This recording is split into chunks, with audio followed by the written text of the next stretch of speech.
Assalamualaikum warahmatullahi wabarakatuh. Izin memperkenalkan diri, saya Indah Novitasari Dwi Saputro bersama rekan saya yaitu Khalil Gibran dan Ilma Maula. Di sini kami akan mempresentasikan tugas besar komputasi awan, yaitu terkait dokerisasi dan deployment microservice untuk sistem peminjaman alat laboratorium. Untuk tujuan pembelajarannya sendiri, yaitu yang pertama, adanya containerization, yaitu untuk memahami konsep kontainer dalam membuat Docker file dan membuild image Docker untuk service flash. Lalu yang kedua, itu adanya orchestration, yaitu menjalankan sistem dengan Docker Compose secara lokal dan mendeploynya ke dalam cluster Kubernetes. Lalu yang ketiga, K8S Research, yaitu mengonfigurasi deployment, service, stateful set, persistent volume, dan ingress routing pada Minikube. Selanjutnya, kenapa kita menggunakan microservice? Nah, monolith ke microservice yaitu aplikasi besar lebih sulit diuji dan di-deploy. Jadi di sini kami membagi sistem menjadi layanan kecil untuk mempermudah manajemen. Dan yang kedua itu adanya pemisahan tugas. Jadi di sini sistem dipisah menjadi input app yaitu interaksi user, display app yaitu monitoring, dan MariaDB yaitu database. Lalu adanya konsistensi Docker, di mana Docker image mengemas runtime, library, dan konfigurasi agar aplikasi selalu berjalan konsisten di mesin manapun. Nah, ini adalah perbandingan metode deployment. Jadi kalau, dari ada beberapa aspek, dibandingkan dengan tanpa Docker, Docker Compose, dan Kubernetes. Jadi yang pertama itu aspeknya ada setup aplikasi. Jika tanpa Docker, dia akan install Python dan library-nya manual. Lalu jika, menggunakan Docker Compose, dia akan menjalankan kontainer via satu file, dan, di Kubernetes dia akan mendeploy dalam cluster terkelola. Lalu untuk aspek yang kedua yaitu adanya konsistensi, di mana jika tanpa Docker dia akan bergantung pada mesin, lalu di Docker Compose dia akan konsisten via Docker image, dan di Kubernetes dia akan konsisten dan terskala. Lalu untuk aspek yang ketiga adanya pengelolaan, di mana jika tanpa Docker dia akan manual, lalu di Docker Compose dia mudah untuk lokal, dan di Kubernetes dia terstruktur untuk produksi. Dan aspek yang ketiga yaitu networking, kalau di tanpa Docker dia akan manual antara aplikasi, dan di Docker Compose dia otomatis via Compose Network, dan di Kubernetes dia via service dan ingress. Lalu untuk aspek yang terakhir yaitu skalabilitas, jika tanpa Docker dia akan sangat sulit, lalu di Docker Compose dia cukup terbatas, sedangkan di Kubernetes dia akan sangat fleksibel. Nah, untuk selanjutnya adanya arsitektur sistem. Di sini kita akan membelah aplikasi peminjaman alat menjadi entitas yang independen yang bisa saling berkomunikasi melalui jaringan internal. Untuk komponen utama sistemnya, yang pertama adanya input app, di mana layanan ini untuk interaksi pengguna operasional. Jadi fitur utama meliputi kita bisa melihat daftar alat, input peminjaman, serta cek status dan riwayat. Lalu yang kedua yaitu display app, layanan khusus administrasi dan monitoring, dan di sini kita menampilkan dashboard utama, adanya laporan data peminjaman dan menu pengaturan alat lab. Lalu untuk MariaDB sendiri merupakan database relasional utama yang menyimpan entitas alat, peminjam, status, dan riwayat transaksi dengan jaminan persistensi data. Nah, selanjutnya ini merupakan struktur directory project-nya. Ini untuk di bagian input app-nya, yaitu di sini kita ada berisi aset-aset statis, template antarmuka peminjaman, dan yaitu ada script utamanya itu di main Python dan di Docker file-nya. Dan di sini ada di display app-nya, ada beberapa directory. Lalu untuk daftar fitur sistem terintegrasinya, yang pertama kita ada fitur input app, untuk menampilkan daftar alat laboratorium, form input data peminjaman alat, serta pengecekan status dan riwayat transaksi secara real time. Lalu yang kedua adanya fitur display app, dashboard utama monitoring, rekapitulasi laporan data peminjaman, serta antarmuka pengelola, eee, CRUD, pengaturan alat. Lalu yang ketiga itu fitur database MariaDB, di mana ini merupakan skema penyimpanan relasional untuk data alat, histori peminjam, tanggal kembali, dan status ketersediaan secara tersentralisasi. Lalu yang terakhir adanya resiliensi data untuk menjaga data peminjaman tetap utuh dan tersedia meskipun kontainer aplikasi dimatikan. Nah, ini berkat konfigurasi persistent storage. Nah, untuk selanjutnya itu oleh rekan saya yaitu Ilma Maula. Baik, untuk yang selanjutnya yaitu fase pertama, yaitu dockerisasi, yang dimana digunakan untuk membungkus source code, environment Python, dan dependensi menjadi sebuah image container yang portable. Next. Nah, untuk membuat Dockerfile dan requirement ini, kami menggunakan beberapa instruksi, yaitu from Python 3.12 Alpine itu digunakan untuk memakai bahasa image OS, sangat ringan untuk efisiensi ukuran kontainer. Lalu copy and run pada file recruitment.txt itu digunakan untuk menyalin Flash dan PyMySQL, lalu mengunduh pustaka tersebut secara terisolasi. Lalu ada expose dan cmd, menandakan layanan berjalan di port 5000 dan mendefinisikan perintah eksekusi flash. Next. Menjalankan via Docker Compose dilakukan dengan file Docker Compose-nya itu digunakan untuk menjalankan database, input app, dan display app-nya secara bersamaan di uh, mesin lokal. Lalu cukup dengan perintah Docker Compose up build, jaringan antar kontainer itu akan otomatis terbentuk. Input app-nya, display app-nya dapat langsung berkomunikasi dengan database melalui host MariaDB. Next. Untuk build dan push ke Docker Hub, yang pertama yaitu build image, mengkompilasi source code menjadi Docker image dengan tag nama username. Lalu login registrasi, melakukan autentikasi ke Docker Hub menggunakan perintah login.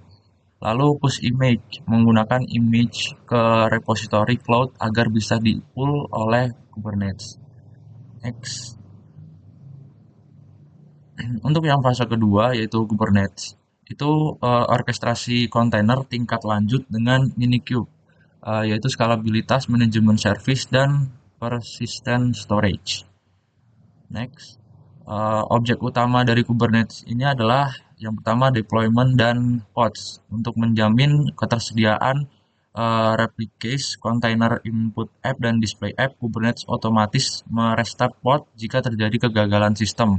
Lalu yang kedua, service, di mana menyediakan IP statis internal atau cluster IP. Service memastikan pod dapat diakses tanpa perlu mengetahui IP asli pod. Lalu yang ketiga, stateful set dan PV. Khusus MariaDB atau database-nya dikelola dengan stateful set agar identitas stabil. Di-attach dengan persistent volume PV untuk mengamankan data disk.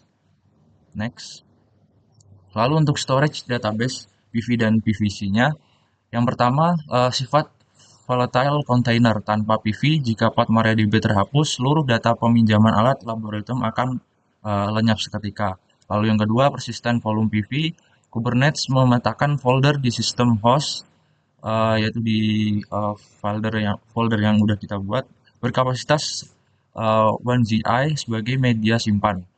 Untuk yang ketiga, persistent volume claim atau PVC, aplikasi meminta klaim volume ke KXS lalu di mount ke path folder yang sudah kita buat di database-nya. Next. Selanjutnya akan dijelaskan oleh Gibran.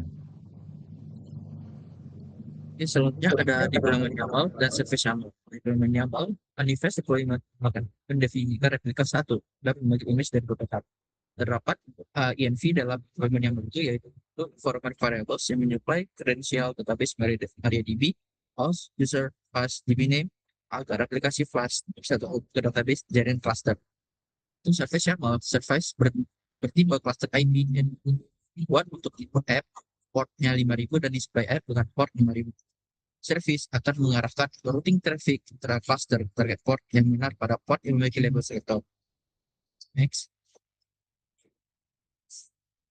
Kemudian untuk konfigurasi akses dengan ingress. Yang pertama, single IP endpoint. Routing terbatas path, ingress nginx dapat diaktifkan pada Minikube untuk bertindak sebagai pintu masuk utama. Reverse proxy, yang mana source banyak port berbeda. Ingress cukup memakai satu IP Minikube di port 40. Aturan mendefinisikan path diarahkan ke service import app dan path diarahkan ke service display app. Selanjutnya,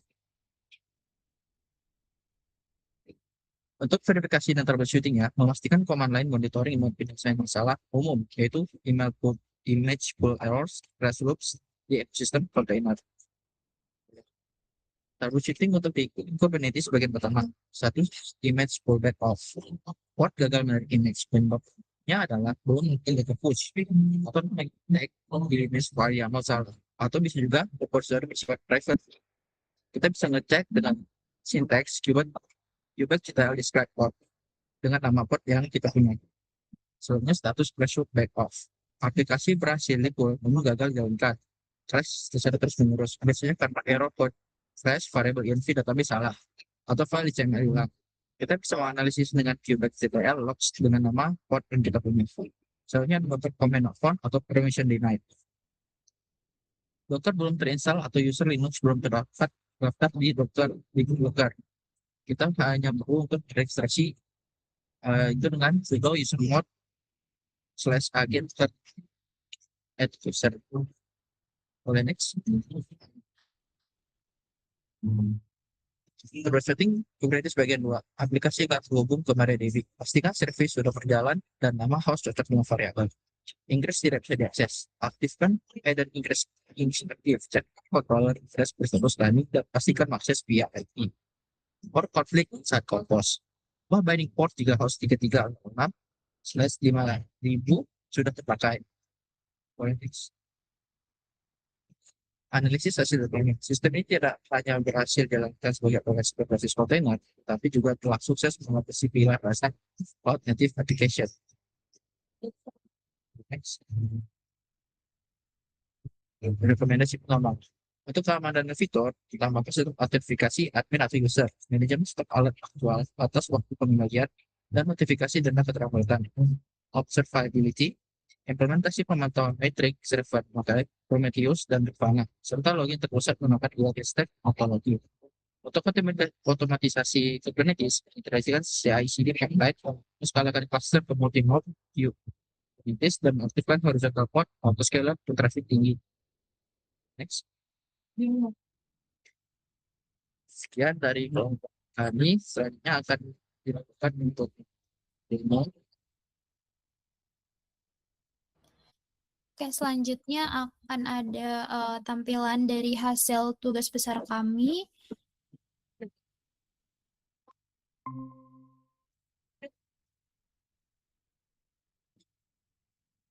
Apakah sudah terlihat?